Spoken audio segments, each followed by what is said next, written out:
श्री स्वामी समर्थ ही ती जागा आहे जिथे बसून बाळप्पा महाराजांनी तप केला होता।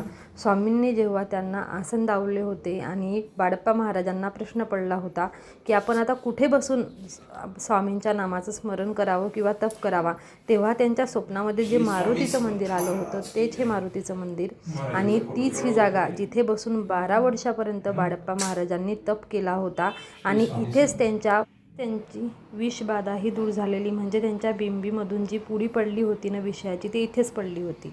श्री स्वामी समर्थ, आम्हाला ह्या मंदिराविषयी थोडीशी माहिती पाहिजे होती। ते रामदास स्वामींनी स्थापन केलेली 1600 सालचे रामदास स्वामींनी स्थापन केलेली मूर्ती आहे। मारुतीचे 3 प्रकार आहेत, एक रामापुढे दास मारुती, दुसरा द्रोणागिरी शक्ती आणलेला, तिसरा वरदहस्त म्हणजे वर हात करून आशीर्वाद दिलेली मूर्ती, अशी सहसा पाहायला मिळत नाही। ही कोणती मूर्ती आहे मग? वर हात करून आशीर्वाद बरोबर, अशी सहसा पाहायला मिळत नाही। आणि मारुतीच्या नाहीये, काळ्या पाषाणाची मूर्ती आहे ही। मारुतीच्या वरती गणपती आहे बघा, आणि रामदास स्वामींचा दंड आहे।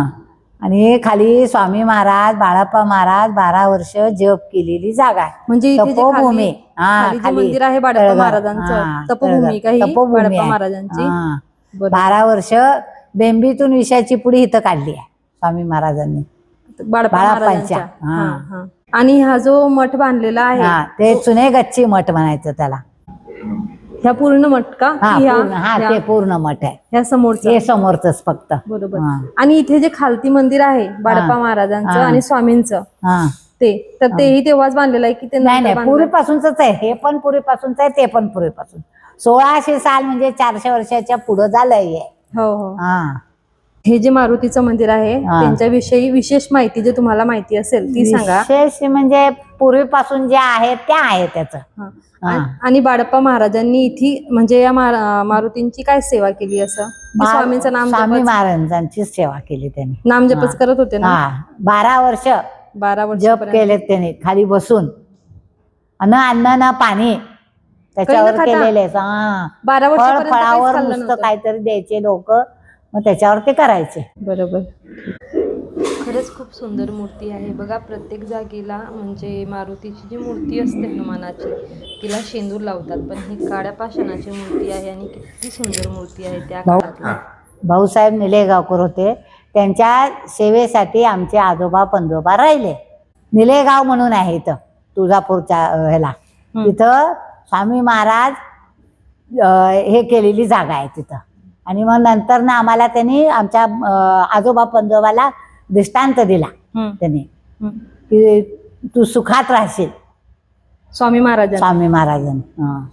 ह्या मंदिराचे पुजारी निलेगावकर, त्यांना रमेश भगवान निलेगावकर आहेत, घरात आहेत ते। त्यांना दृष्टांत दिला का स्वामी महाराजांनी? नाही, आमच्या आजोबा पंजोबांना दिला। महाराजांच्या पुस्तकामध्ये 17व्या अध्यायात त्यांचा उल्लेख आहे, जो हिशेब केला होता जपाचा, हिशोब केला होता, इथेच बसून तो जप तेवढा केला होता त्यांनी केला। नंतर ते गुरु मंदिर मध्ये गेले, त्यांची समाधी गुरु मंदिर मध्ये। लक्षाधीश व्यापारी भाऊबंधांनी इस्टेटीसाठी करंजीतून विष घातलं, ते विष इथं काढलं त्यांनी। पण याच्या आधी बाळप्पा महाराज गाणगापूर गेले होते, ते पोथी याच्यामध्ये आहे ना, पोथीत लग्न झालं होतं सगळं, भाऊबंधांनी इस्टेटीसाठी करंजीतून विष घातलं त्यांना, मग ते फिरत फिरत इकडे आले, पण त्याकडे सोडून दिलं, ते गेलेच नाही तिकडे परत बाळप्पा महाराज। खूप मस्त, म्हणजे छान माहिती सांगितली तुम्ही, धन्यवाद। श्री स्वामी समर्थ। स्वामी समर्थ। खूप सुंदर माहिती यांनी दिली आणि त्या काळापासून आतापर्यंत यांच्या वंशामध्ये इथे सेवा घडत आहे। बरेचसे लोक इथे दर्शनाला येतात। हे मंदिर यांच्या घराच्या आतच आहे आणि इथे येऊन लोक दर्शन घेतात, बसतात। खरं जर म्हटलं तर अक्कलकोटमध्ये किती अशा जागा आहे की जिथे बरेचसे लोक येत असतात आणि तरी देखील हे लोक आवडीने त्यांना सर्व माहिती सांगत असतात आणि खूप नशीबवान आहेत हे। ह्या तो गाभारा आहे खालती जिथे बाळप्पा महाराज बसून तप करत होते। आणि इथेच समोर जे दिसतंय ना तुम्हाला, हे बघा, ह्या एक फोटो कुलदेवीचा आहे, तुळजाभवानी आईचा फोटो आहे शायद ह्या।